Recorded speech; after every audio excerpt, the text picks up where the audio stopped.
Now, I'd have to say, I think therefore Biden is going to win, but Trump still has a solid chance. The betting markets are putting it at about 2 to 1. Biden with a 2/3 chance, Trump with a 1/3 chance. Of course, if you give Trump a 1/3 chance of anything, he's very likely to take it. How can he win if he's so far behind? Well, the polls were very inaccurate last time in the battleground states especially. They were very poor in the battleground states. They weren't too bad nationally. So they did predict who was going to vote. I mean, one of the problems with American polling is that you don't know who is actually going to vote. So the polls were fairly close on the national vote last time, which Hillary Clinton won by about 2% or 3 million votes. They were terrible at predicting Pennsylvania, Michigan, Wisconsin, and Florida, and the other key battleground states, which Trump won, all of which he won fairly narrowly. So the polls have worked hard to get a better model this time, but the polling company which predicted the states correctly last time, Trafalgar, which uses quite radically different methodology, it makes sure it's got enough Republicans, it makes sure it's got enough non-college educated white voters, and it supplements its direct polling by asking people what they think their neighbours are going to vote. It is predicting a narrow Trump win overall, and it's predicting Trump wins in critical states like Pennsylvania and Arizona. The other thing is that the election is a turnout election rather than a persuasion election, and Trump voters seem to be more enthusiastic than Biden voters. In fact, Biden voters seem to be more enthusiastic than Biden himself, because Biden has decided, uniquely in the history of presidential campaigning, to take 3 or 4 days off 2 weeks before the election, and just to go home and have a rest. And, maybe that's a smart thing to do. When Gerald Ford was against Jimmy Carter in 1976, they found that if Gerald Ford did not campaign, his polling numbers were better.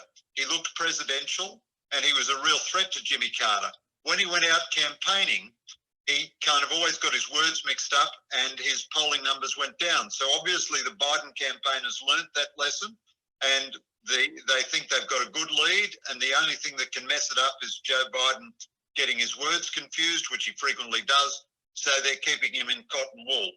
Now, I still think Biden is so far ahead he'll probably win. The people who think Trump will win also say that the atmosphere is so polarised that very few Trump voters are willing to answer polls at all, and a lot of Trump voters are not willing to admit that they vote for Trump because they're scared that their information will be fed into, some big tech data bank, and they'll be persecuted in the future and so on. So you can make a respectable case that Trump could still pull this out of the fire. It is interesting to contrast the two campaigns. Trump, love him or loathe him, is full of energy, all the steroids coursing through his body. He's bouncing around the country. He's holding rallies. He's doing a gazillion campaign functions a day. And Biden, as I say, has gone into hiding. Having said all that, I've been surprised at how clumsy Trump has been throughout this campaign until the last few days. I thought he made a real mess of the first debate. Biden has a lot of trouble speaking coherently for 2 minutes, but he never had to speak coherently in the first debate for more than 2 seconds because Trump was always interrupting him. This new debate tomorrow morning, they're going to force each candidate to give the other 2 minutes uninterrupted. They're going to mute the microphones. Trump doesn't like that, but I think that's to Trump's advantage. Now, what will it mean depending who's elected? Well, there's a lot in Trump's record to dislike, and there's a lot to like. I certainly dislike the way Trump speaks. I dislike his manner. I dislike his coarseness. I dislike his crudity. And 4 years ago, I was a never Trumper. I was in a similar position to Bret Stephens, William Kristol, and Ross Douthat and George F. Will, Max Boot, conservatives who just regarded Trump as beyond the pale. However, I have had to work hard over the last 4 years to actually cover what Trump has done as opposed to what he said. He's done some bad things, but he's done some very good things. He's increased military spending. He's backed Israel solidly, leading to the Abraham Accords. He's been very good in our region. He's done much better in Asia than he's done in Europe. The 5 countries in Asia which are most self-assertive and stand up best to China, namely India, Japan, Vietnam, Singapore and Australia, have all had pretty good relationships with the Trump administration, done very well with the Trump administration. Most of all, Trump has called out China in a way that no previous president has done. He's understood the magnitude of the Chinese threat to American interests and the way Beijing simply refuses to abide by international norms and world trade rules and so on. Now, I don't know that Trump has got all the solutions to these matters, but I think he has done more good than harm in these areas. The Chinese are a bit scared of him, whereas no one was scared of Barack Obama. And the other thing is Trump, prior to COVID, he really got the economy going. Very orthodox Republican methods, deregulation and tax cuts, led to a booming economy, which had tremendous social benefits for America, the lowest African-American unemployment rate since records were held and so forth.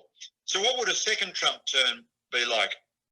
The truth is it's unpredictable, but I think the second Trump term would be a more modest version of the first Trump term. So Trump would, he's been tempered by 4 years in office, and he's much more experienced now. He knows how to get things done. He would still be constrained by all the American checks and balances and by all the other American institutions which he doesn't control, namely Congress, the judiciary, the media. He'd still be scared of impeachment. He certainly doesn't want to go to jail.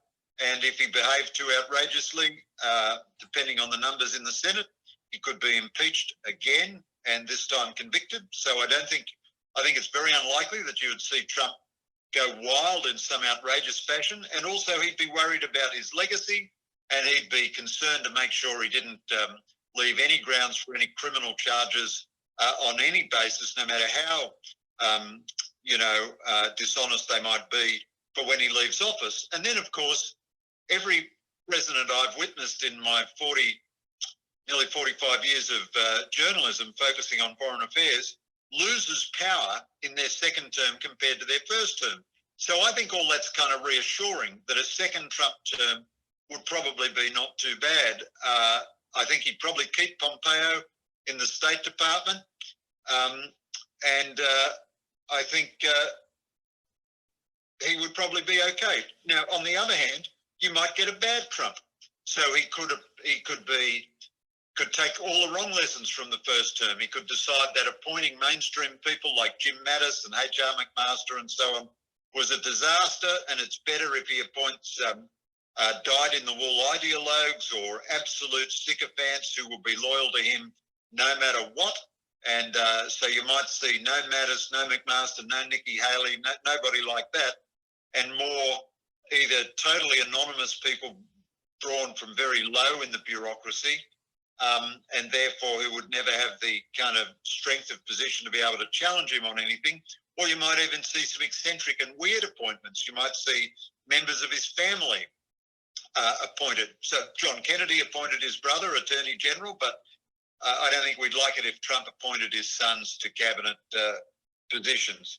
I don't think a bad Trump is likely. The other way he could go bad is because of his love of deals. He could do deals which are destructive and bad. He could do a trade deal with China, which sorts out his immediate trade priorities but leaves us naked to Chinese expansionism. He could do a deal with Iran, which gives up all the leverage that he's built up by rejecting Obama's deal. On balance, I don't think those are likely, but you have to be open to the fact that you could get a very bad Trump second term. Now, in my 3 or 4 minutes left, what about Biden? Well, I think Biden would probably be the weakest president since Jimmy Carter. Biden is clearly suffering cognitive decline. He's clearly lost his cognitive fastball. I don't think he's gaga or anything, but he's plainly he's plainly not firing on all cylinders.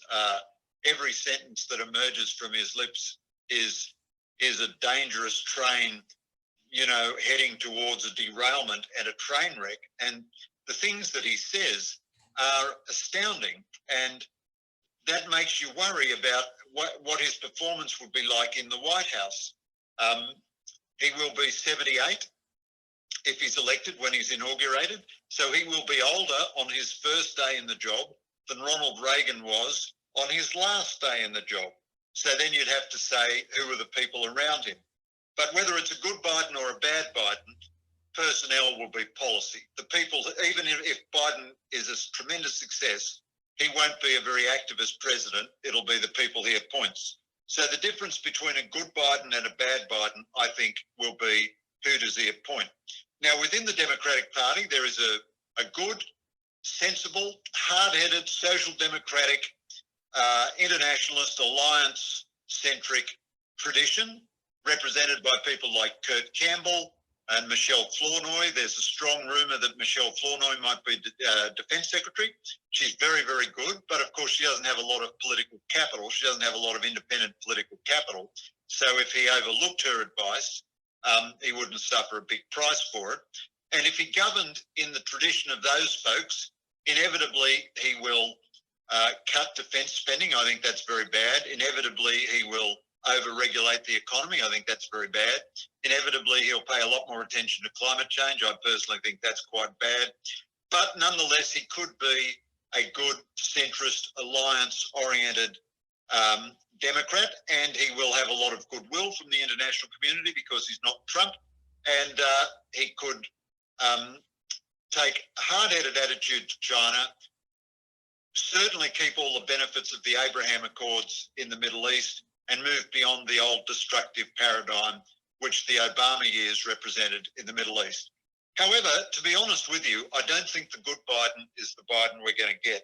I think we're going to get one or other version of the bad Biden. Now, the two main versions of the bad Biden I'd give you are, one, that you just get a retread of the fag end years of Obama, which were pretty bad. America was tremendously ineffectual. And a lot of the people who were around then will be around in a Biden administration. Ben Rhodes, who was Obama's Deputy National Security Advisor, John Kerry probably won't be Secretary of State, but he will have some big advisory role. Susan Rice may well be Secretary of State. Now, all these people are come from a global issues perspective. They believe in engagement for its own sake, and they are very orthodox thinkers in the United Nations School of Foreign Policy Thinking. Kerry famously declared, as a matter of absolute doctrine, that Israel would never have peace with any of its Arab neighbours ever, under any circumstances, unless the Palestinian issue was resolved first. Now, that's an example. So Kerry is this sophisticated intellectual. Trump is this, thuggish New York real estate mogul. But Trump actually understood the dynamics of power better than Kerry did. And if that crew dominates a Biden second term, you'll get a very ineffectual second term. The Chinese are pretty good at playing that kind of administration off the break. They'll do some kumbayas about climate change or something. They'll promise to be emissions free by the 23rd century or something, and Biden will have a historic moment with them, and the Americans may be very anemic in their presence in our part of the world, and they may go back to all the wrong features of the old paradigm in the Middle East, trying to resurrect the bad Iran deal, frittering away all the leverage that Trump has built up for them through tariffs with China, sanctions on Iran, and so on.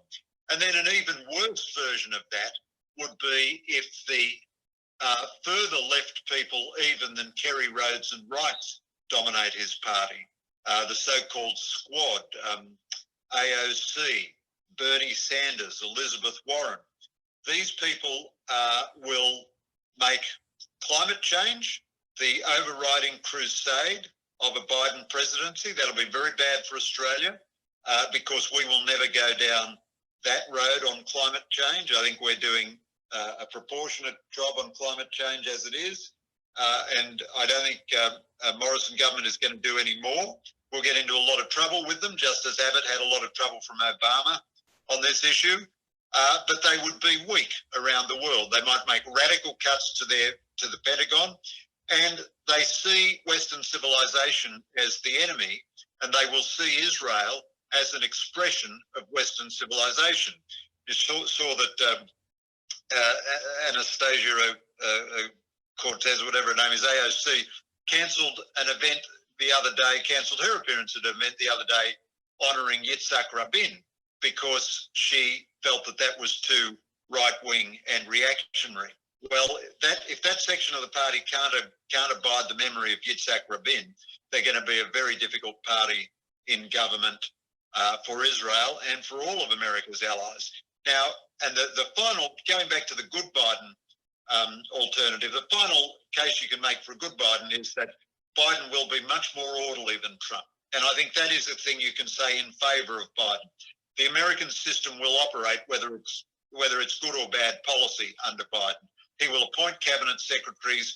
They will appoint deputy secretaries and undersecretaries and assistant secretaries. All the arms of the American government will act in an orderly fashion. And the disorderly nature of Trump has certainly been a big disadvantage. But having said all that, I'll finish my remarks on that note, and I'll just point out to you the unusual modesty you're hearing from me, because I can't tell you who wins, and I can't tell you if Trump wins whether we get good or bad Trump, or if Biden wins whether we get good, bad, or even worse Biden. So out of all that, you've basically got me saying I don't know. So I'll end my remarks then. Thank you very much for that, Greg. Ladies and gentlemen, thank you so much for your patience and staying with us. Greg, I just want to say that was a fantastic opening remarks, one of the best that we've had, even with the technical difficulties. I thank you for that, and I want you to know, because you can't see, but everyone has remained on the line and listened intently to that. So thank you very much. And ladies and gentlemen, thank you. Now, as we generally do during our webinars, we facilitate a Q&A session. You can use the raised hand feature inside Zoom to facilitate this. You'll see the raised hand feature on the participant tab. If you're using a desktop or a computer, you can see it at the bottom of your screen. Or if you're using a mobile device like an iPad or a phone, you'll see the options in the top right-hand corner. So I can see some hands coming up now. Please don't be shy. You can also use the chat feed as well. And hopefully, if all goes well and the speakers work, and I have 3 hands to use at the same time, Greg will be able to hear your question. So I'm going to throw over to AIJAC's Naomi Levine to kick us off with the first question. Thank you very much, Joel, and thanks, Greg, as well, for your amazing opening remarks. So you wrote a column earlier this week, I think, that a Trump presidency will be better for Australia than a Biden presidency. And you made a very succinct case for why that would be. Do you think this sentiment extends to the Middle East? Would Trump be better for the Middle East than Biden as president? Yes, I do. So that column did make that judgment. I think on balance, Trump would be better for Australia than Biden. And for some of the same reasons, Trump would be better for Israel than Biden. Now, Australia like Israel, or Israel like Australia, has bipartisan support in America. And don't let me be too critical of Biden here. It's very likely that Israel will maintain a strong alliance with the United States under a Democrat presidency. And there is strong bipartisan support for Israel. But like Morrison, Netanyahu and I think Shinzo Abe has been one of the 3 most effective Trump whisperers in global politics. So I would say Netanyahu, Abe, who's just retired, and Morrison have really been extremely effective interlocutors with Trump, and they've each got everything they wanted out of Trump. Indeed, there's not a single bilateral issue where Australia has been disappointed by Trump. And for Israel, Trump has actually delivered. I mean, he moved the embassy from Tel Aviv to Jerusalem. Lots of American politicians have said they're going to do that. The sort of Ben Rhodes, Susan Rice, John Kerry consensus was that if you did that, you know, the whole Middle East would go up in flames and you know, this would cost American lives, they said, and so forth. Whereas, in fact, the Arab reaction was very muted, very, very muted. And I think this gave Israel and the Trump administration confidence to go a bit further. And Netanyahu will not have the same special relationship with Biden that he has with Trump. Biden, I think, will not be as tough on Iran as Trump has been. Biden, I think, will sustain the Abraham Accords, but I don't know that he will, his administration will push as hard for normalisation between Israel and Gulf Arab states without the prior solution of the Palestinian problem. And I think for the moment the Palestinian problem is not amenable right now to a long-term, you know, permanent settlement. And if Biden went down that road that Trump has been, that would tend to validate Trump. So I think he's going to be reluctant to do that. And overall, I think he's going to be less assertive generally than Trump. So I think on balance, yes, I think on balance he would be worse. And my final thought is, when people talk about global opinion, especially in Australia, what they normally mean is The Guardian, Le Monde and the New York Times, plus Hollywood. And the global opinion typically leaves out the Middle East and Asia. I'm pretty sure that most of the Gulf Arab states would prefer Trump to Biden. And I'm very confident that most of the Asian states would prefer Trump to Biden. The region in the world which certainly would prefer Biden to Trump is Europe. So if you believe that Europe possesses singular and magnificent strategic judgment, you'd have to go with them. But I think in the Middle East and Asia, most governments would prefer Trump. Thank you for that, Greg. I'll now hand over to AIJAC's Svi Fleischer. Hi, Greg. Thanks very much for your very informative remarks. I wanted to ask about the situation in the Middle East and maybe the implications for Australia. We know we've got these Abraham Accords with Israel and the UAE. It's a big change. How does it change how we should think about the Middle East? In particular, is there anything Australia should be doing differently as a result of what's changing in the Middle East? Well, I think the Australian government has been very good on the Middle East. I think they've been weak on Iran. There's not that much that Australia can do about Iran, but Australia should have given more moral support to Trump's position on Iran. And there was a deep reluctance to do that within the Department of Foreign Affairs and Trade. What we've typically seen in Australia, I think, though, especially in Liberal governments, but again, I'd say this is broadly bipartisan, is leadership at the political level, not at the bureaucratic level. So it's been the politicians who, as they rightly should, I mean, it's the politicians who are elected to form the government, not the bureaucrats. And it's been politicians who have overruled the bureaucrats, especially on issues related to Israel. That was certainly the case in the Howard government, and I think it's been the case in the Morrison government.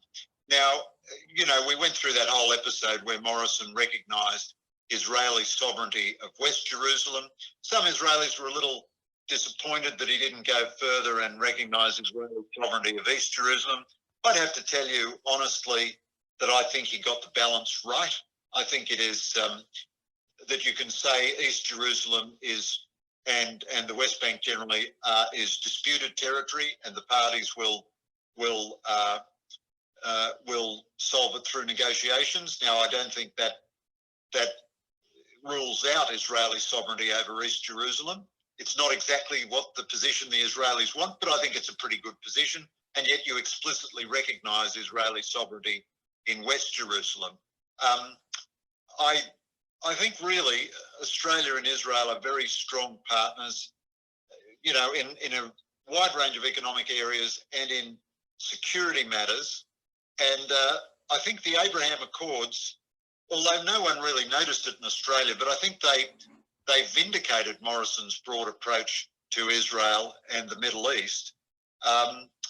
You know, so, you know, Morrison was lampooned, not least by Malcolm Turnbull, for for going out of his way to offer explicit de jure recognition of West Jerusalem as falling under Israeli sovereignty. And it seems the only people who agreed with him were the Israelis, the United States, the Gulf Arabs, and all the other nations who've subsequently made their position on that explicit.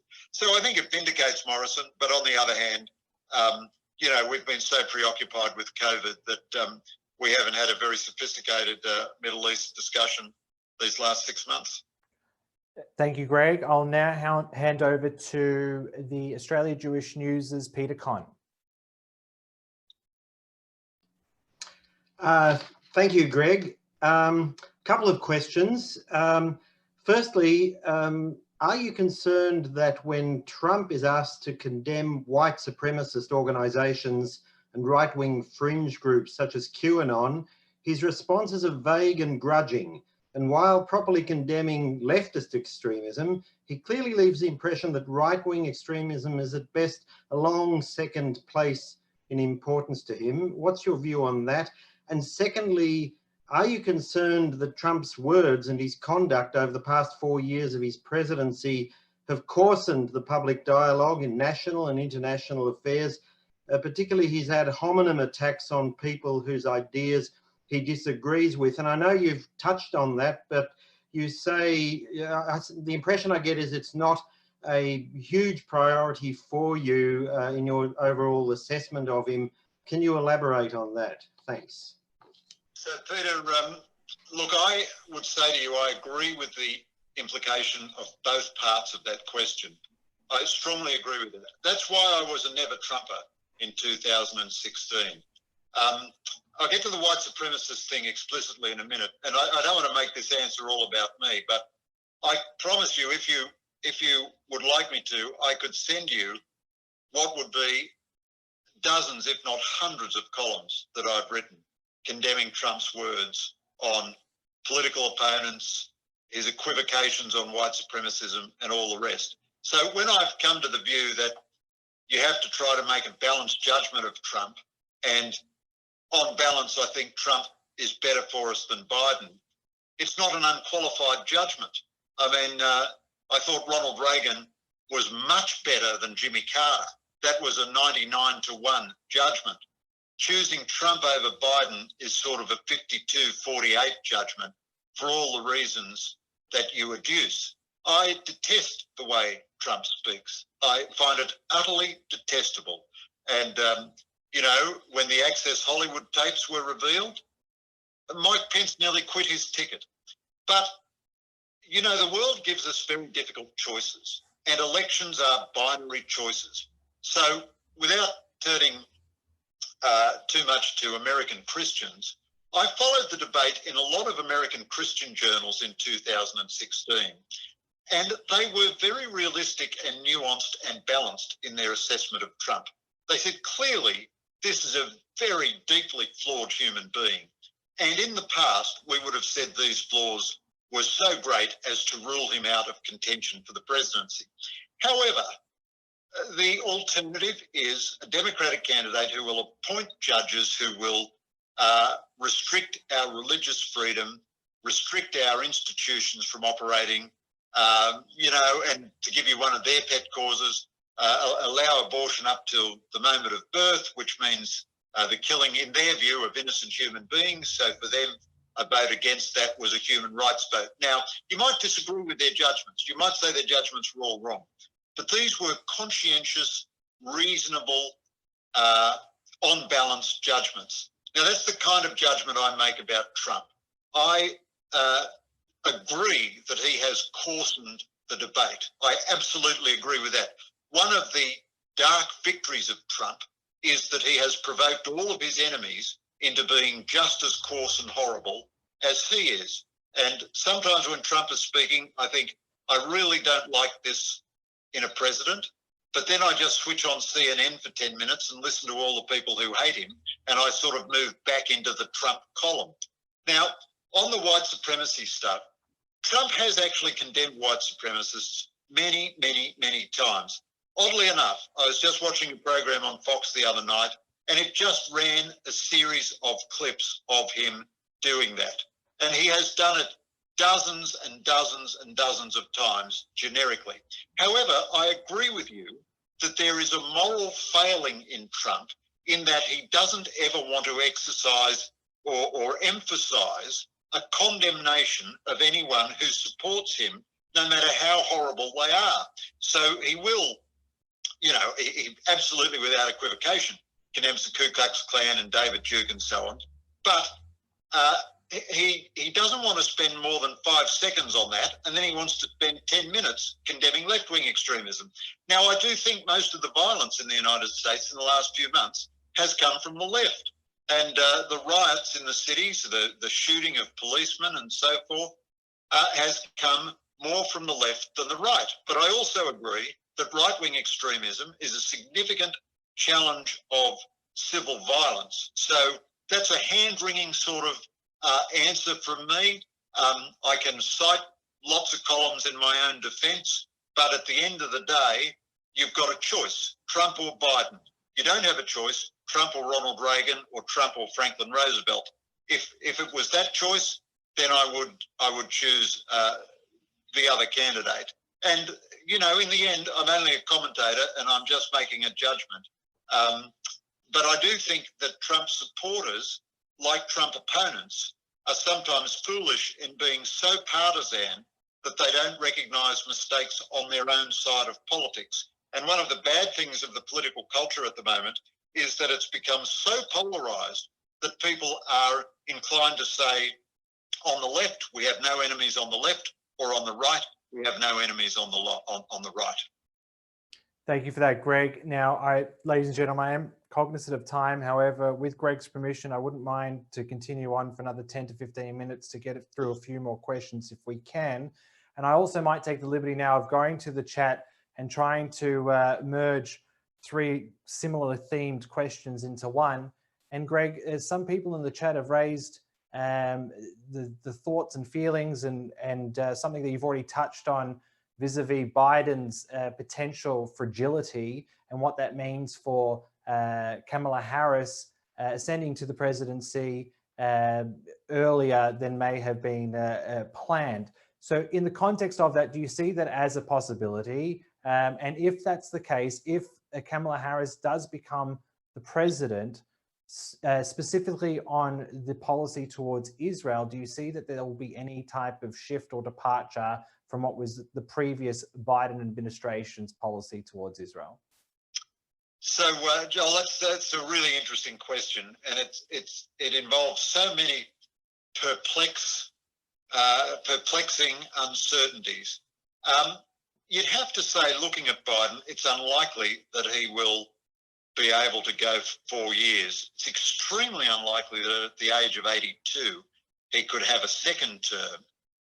If it becomes clear that he can't have a second term, then he becomes a lame duck straight away. Nonetheless, he has the power of appointment. While he is compos mentis, you wouldn't expect that Kamala Harris becomes the dominant figure. It's more likely that his chief of staff, his national security advisor, maybe his Secretary of State, Secretary of the Treasury and Secretary of Defence become dominant figures, because there is a really strong secular trend across Western democracies that heads of government are inclined to concentrate all power in their own offices. So Barack Obama's last defence secretary was a guy named Ash Carter. Probably no one remembers him. He's actually a very, very competent, impressive guy. But he had no traction. He had no independent political capital. No one had ever heard of him until Obama appointed him. And then Obama decided to simply disregard his advice. So Ash Carter would recommend, get approved, and even sometimes announce that the United States was going to conduct a freedom of navigation exercise in the South China Sea.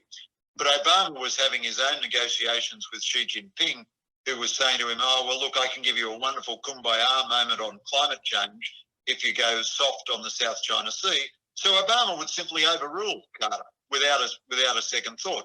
Now, it's very hard to know in advance who is going to be the chief consigliere, so to speak. I'm sure I've mispronounced that Italian word, in Biden's administration.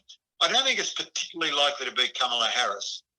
On the other hand, though, if Biden actually becomes so unwell, or, one wishes him well and so forth, but you have to say it's possible he may even die or something in office, as a number of presidents have, well, then all power goes to Kamala Harris. Now, she's a mixed grill. She's a mixed grill. She is a mainstream politician, so that's a good thing. She has maintained a pretty good relationship with Israel in the context of left-wing Democrats. She has moved a long way to the left, like Joe Biden himself. I remember once dealing with a government figure in Malaysia who'd been making some very wicked communal remarks, and he said, it's better that we make them because we don't believe them. We're just doing them for electoral support. Well, that's almost the case you have with Biden and Harris, because their positions have been so plastic. Biden was a social conservative and agreed with Sarah Palin about gay marriage and voted for the Iraq War and all the rest of it. But his positions have shifted always to the left, so that he stays in touch with the zeitgeist. And he's kind of too old to be as radical as he pretends to be, but he has adopted all the zeitgeist positions within the now left-wing dominated Democratic Party. Kamala Harris is even more like that, but much younger, of course. So when she started out in politics, she said, I'm not an Indian American, I'm not an Asian American, I'm not an African American, I'm an American, which I think is a wonderful, sort of view to have. Not that I'm against hyphenated identities, but her emphasis was on the unity of America. And she was a very tough on crime district attorney and attorney general in California. She supported the death penalty, I believe. She was tough on sentencing. She said being soft on crime is not helpful to African Americans, and so on.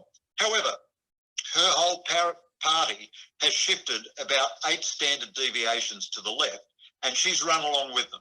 So she was an absolutely strident, shrill prosecutor of the culture wars in the Kavanaugh judicial nomination. My memory is that in the primaries, she called for Trump to be censored by Twitter and Facebook and so forth. And we all at the time thought, what a ludicrous position that was, as if these big tech social media giants should censor political debate. But of course, now we've moved into that crackers postmodern world. So I don't think she would be a heroic friend of Israel, but I don't think she has any particular animus towards Israel. She's mainstream, and democracies often do well with cynical, calculating politicians who are willing to trim their position according to the winds. At least for sure they're not fanatics. Thank you, Greg. I'll now hand over to David Siegel to ask the next question.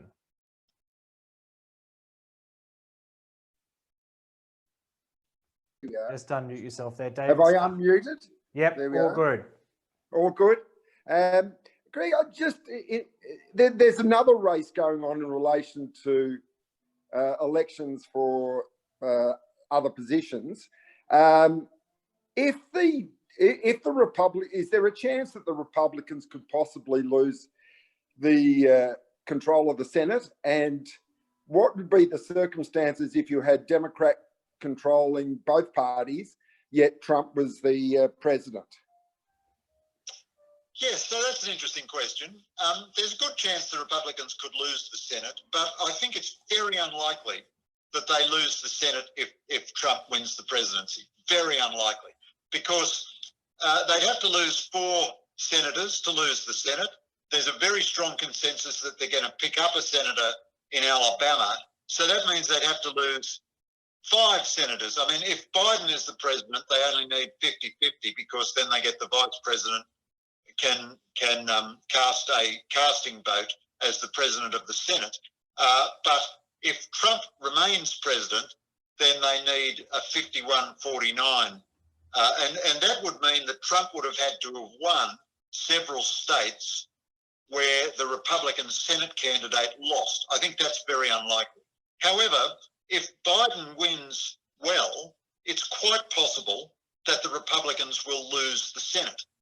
I still would think it's more likely than not, even if the Democrats win the Senate, that they win it very narrowly. It's also interesting just to reflect that Bill Clinton won the presidency very convincingly in 1992, and Barack Obama won the presidency very convincingly in 2008. But in both cases, 2 years later, those popular presidents suffered massive midterm congressional losses, far in excess of what the normal midterm congressional loss is. And the Republicans, won the House, and I think in both cases won the Senate. But certainly, if they didn't win the Senate straight away, they won it next time. So, a shrewd Biden presidency would be careful of overreach because he would be worried about a massive reversal in the midterms. However, if the Democrats win the Senate by enough, they'll be tempted to do three things. Abolish the filibuster, which means you could pass legislation in the Senate 51-49 instead of 60-40. I think that would be reasonable. I think abolishing the filibuster, you can make a good case for that.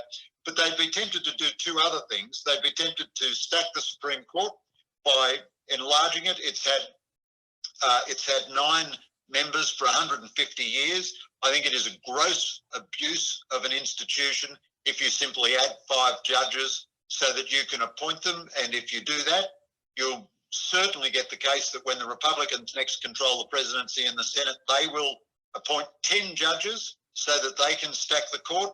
And, that will make America like the Philippines. And you'll get the Supreme Court will be even more politicized than it is now. And you'll get, verdicts 45-40. I suspect that Biden won't try to do that. Franklin Roosevelt threatened doing it, but he never had the numbers in the Senate to do it. But the mere threat of doing it sort of intimidated the court into accepting more of his legislation. So I suspect that that's the realm where the Biden troops are working, that they'd threaten it rather than doing it, because if they did it, they might generate a massive anti-Democrat backlash. The other thing the Democrats will be tempted to do is admit Puerto Rico and Washington as states.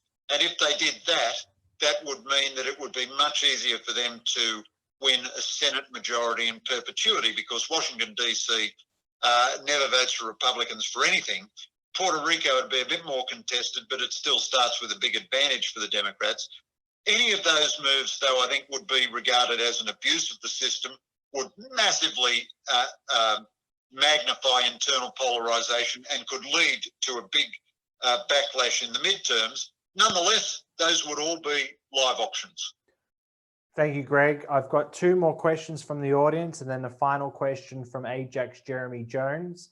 I'll now hand over to George and Alana. Sorry, I'm just trying to expand I've only got half the name there. Lukovitz.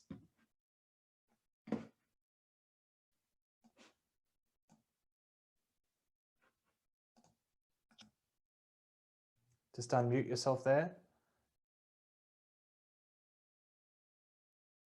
George, you should get a prompt to unmute yourself, to unmute.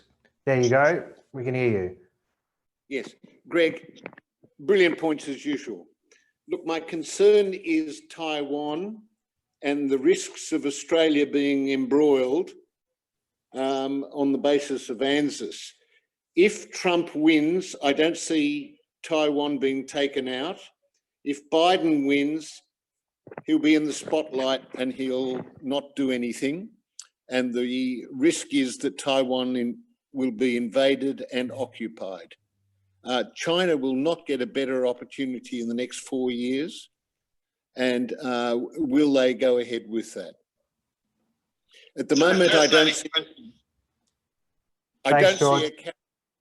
don't see carrier fleets on the high seas at the present time. Go for it, Greg.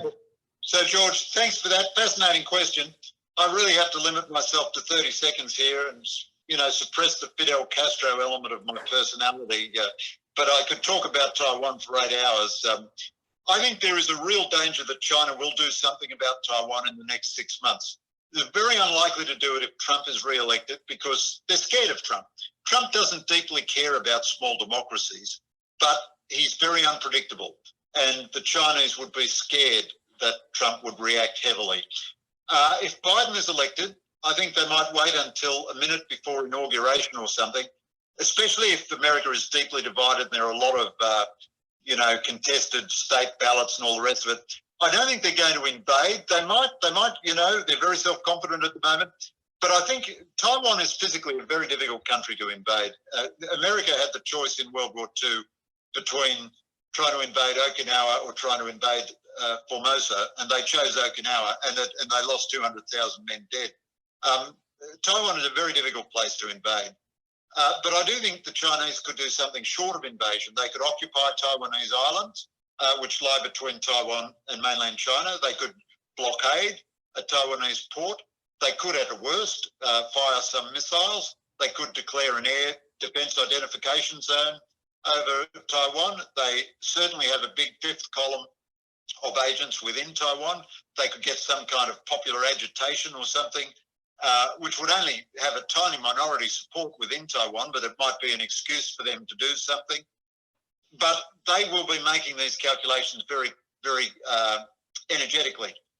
Let me reassure you at one level, though, the best part of the American system of government in Asia and perhaps altogether is the Indo-Pacific Command in Hawaii.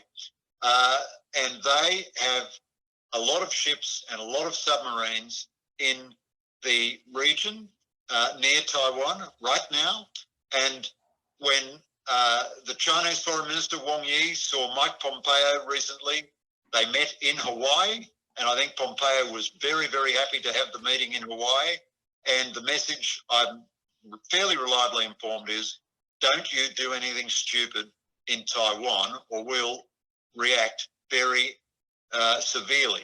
I think what's most likely is that the Chinese would try to do something aggressive, but which they judge would fall just short of the threshold which guaranteed an American response.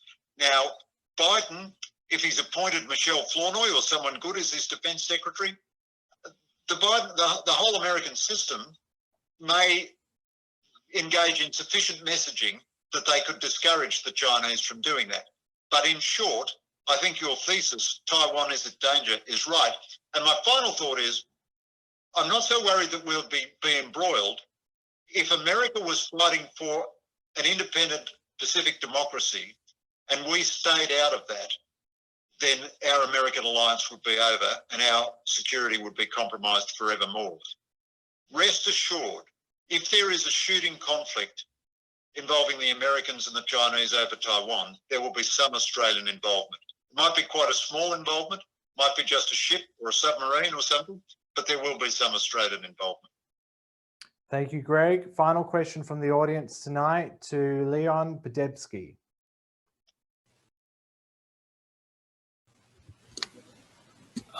Good evening, Mr. Sheridan. Can you hear me? Yep, we can hear you. Yes. Now, it's very likely that if Biden wins, the US will restore the so-called Iran deal. It's been suggested that what motivated Obama and would motivate the Democratic Party in the future in reaching the Iran deal was an attempt to appease militant Islam. However, given the millennial enmity, the high level of enmity between the Sunni and the Shia, to empower Iran seems to me to be counterproductive in that it alienates the vast majority of Muslims all over the world. Do you agree that that was Obama's motivation in arriving at the Iran deal? And just another question, earlier you drew a distinction between what you call disputed territories and Israel. Would you not agree that all the evidence shows that the Arab Palestinians consider all of Israel within the Green Line to be also disputed territory? So on your second question, yes, absolutely. But the mistakes of the Arabs are not mistakes which we ought to imitate. But look, on the Iran deal, I think Obama's motivation was complex at the start.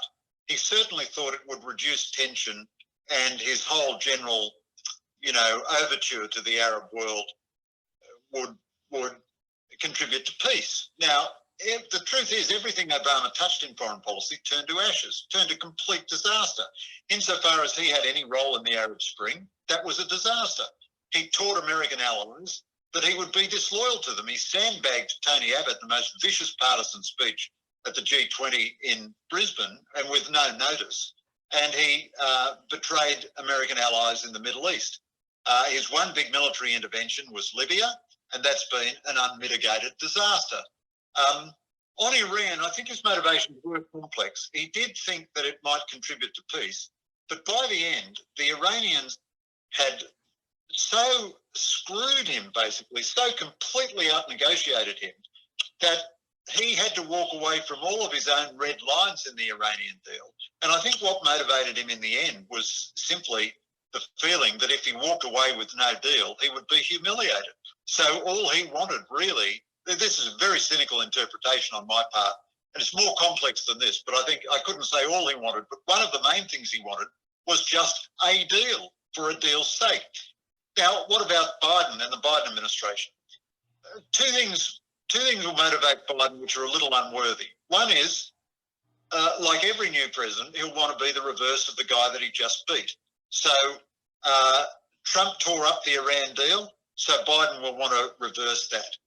And the other thing is, all the folks who engineered the Iran deal under Obama will be advisors under Biden, and they will want to just revert to what they used to do. Having said that, there will also be some realists around the table who, even if they seek a new deal with Iran, will say, well, Trump has given us some leverage here. Trump has given us some extra chips on our side of the table. The sanctions that he has imposed on Iran and the fact that he walked away from this deal means that rather than simply rushing back to any deal on any terms that the Iranians dictate so that we can say we've restored a deal, let's at least go into a clear-headed negotiation. Now, honestly, I can't predict where that will end, but you know, it's pretty murky, and you know, the Obama people, the Biden people don't fill me with confidence, but they're not stupid, and they won't have the same absolute necessity to get a deal that Obama had, having gone into the whole thing promising a deal. Thank you, Greg. And now I'll hand over to AIJAC's Jeremy Jones for the final question. Thank you, Greg. It's good to see you again. There's actually the final two questions. One will be very brief, I think, and the second one a little bit more substantial. The first question relates to the Abraham Accords and our region. The question is, do you think some of Australia's Muslim majority neighbours or even other ASEAN members might consider changing their relations with Israel on the back of the Abraham Accords? So if you could answer that one quickly, and then I'll ask you the final one. Ask me the second one at the same time, Jeremy. Okay, that's no problem either. All right, the question it was about foreign policy, and it's two sorts of questions. One that's been asked in the chat. Why does foreign policy feature so little in the presidential election to this point? And the second question, part of this, is there's been speculation about a global power shift away from the United States. If Trump wins a second term for some reasons, if Biden for other reasons. Where would that leave? Do you agree with that? And if so, where would that leave Australia? Okay, so running through those pretty quickly, Jeremy, I think our region has been reluctant to make a big, well, no, let me change that. I think Israel has been tremendously successful in its diplomacy in Asia, but it's predominantly been successful in the non-Islamic states of Asia. It's been successful in its own terms with China. Frankly, I'm sometimes worried about Israel's success with China. I think it is more realistic now, but I think Israel was a bit slow in understanding the reality of China. It's been tremendously successful with India and with Japan. With the Muslim states of Asia, I don't think the story has two parts, I'd say. One is the Asian states have shown themselves actually to be pretty reluctant to do big symbolic stuff. So the Indonesians have sent very productive and good delegations to Israel, especially multi-faith initiatives. These are wonderful things. But, you know, they put on an enormous turn when Morrison simply engaged in recognition of West Jerusalem as sovereign Israeli territory. And, you know, the Indonesian foreign minister said it was though Indonesia's face had been slapped, and there were demonstrations in Jakarta and so on. So symbolic stuff is quite difficult for them. However, they really have very little investment, apart from Islamist militants. They have very little investment in the Palestinian cause in reality, and they are, generally speaking, perfectly happy to conduct pragmatic, especially commercial, relations with Israel. A lot more to say about that, but, you know, I'll just leave it at that. The second one on why has foreign policy figured so little in the American debate, I think that's been disappointing. And as I say, I think Trump was, in my view, very clumsy in the way he conducted his campaign, really until after he got out of hospital. And Biden initially had some ads that were quite critical of China and accused Trump in some ways of cozying up to China. But Biden got criticised by the likes of Fareed Zakaria and Peter Beinart and so on, the standard sort of, you know, small L left liberals or small C centrist leftists or leftist centrists or something, for being xenophobic about the Chinese, and he took his ads off, which doesn't fill me with enthusiasm for what he's going to be like in office if he can be so easily spooked by just a couple of the old paradigm voices. Steve Bannon suggested that Trump should have made the whole election about China. China figures a bit in Trump's discourse, but really echoing in a sense Peter's earlier point, Trump has not really made a very rational policy-based case. I thought the most sophisticated and best exposition of the administration in policy terms, including foreign policy, came from Mike Pence in the vice presidential debate, where I thought he murdered Kamala Harris. I thought he just hit his performance out of the park, and he was tremendously convincing on the policy superiority of the Republican approach to the Democratic approach. Trump just simply hasn't done that, and Biden hasn't been much interested in making the case either. You know, when Kerry was running against Bush, some of the Republicans' funniest and most effective ads were all the European endorsements of Kerry. So they'd get folks speaking in French saying how wonderful Kerry was, and they'd run that as a Republican ad. Well, Biden didn't particularly want to be, going to Middle America saying, guess what, the European Commission thinks I'm better than Trump. So it hasn't been a very high-level intellectual campaign anyway. And then the final question, the decline of American power. So this is a very open question. Before COVID, I would have said there was no real decline of American power. That Trump certainly had more grip than Obama. Trump was more unpopular than Obama, certainly in Europe and in America itself. But who cares? I mean, in Asia and in Africa and in the Middle East, government international relations are not popularity contests. You're dealing with power. Power is much more important than popularity. Now, I do think, you know, America's reputation declined because of the boorishness of the president, and that's a real decline. That's a real decline. But in terms of the much more important elements of hard power, you know, Trump was giving you the biggest defence budget we'd ever had in American peacetime history, and he was also giving you very high rates of economic growth. So strategic power really derives from economic power, and Trump was great for the economy. So the question going forward is, who is going to be great for the economy in the post-COVID world in America, Trump or Biden?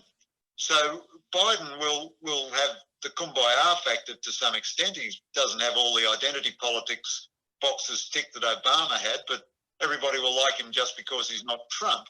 But on the other hand, if he cuts the defence budget and pursues policies which are high tax, very regulatory and unrealistic in the climate change area, that will limit, if not altogether damage, American economic growth, and that will ultimately compromise American power. But there is absolutely no structural reason at all to consider or to believe or to conclude that a decline in American power is inevitable.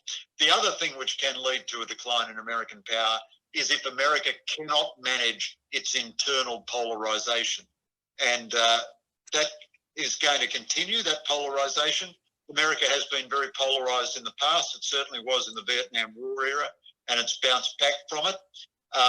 So I don't think there is any reason at all to think that America is in a kind of permanent structural decline, but it is a free agent. So it can decline if it has bad enough policies, and it can revive if it has good enough policies. So as Jeremy, I apologise for this, but as with almost every single thing I've been asked tonight, there I am making an each way bet, and you don't even get the joy of watching me make a complete fool of myself by making a prediction which is hard and fast and wrong.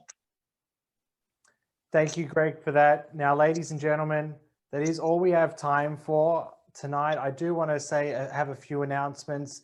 As I said at the start, rushly, but I said at the start, nonetheless, you would receive in your inbox a registration email for our next webinar with Major General Yakov Amidror, which will be next Tuesday evening, 7:30 p.m. That's Tuesday night, the 27th of October. Firstly, on behalf of AIJAC, Greg, thank you so much for a fantastic and knockout presentation tonight. Even with the technical difficulties, you handled it beautifully, and there is no doubt that we are all much better off after listening to you for the past 60 minutes. Ladies and gentlemen, again, on behalf of AIJAC, thank you for your patience tonight with the technical difficulties. I'm sure that we'll have them all fixed for next week. It's been fantastic to host you tonight. Thank you, Greg. Thank you, audience. Ladies and gentlemen, that's all we have time for. See you next week.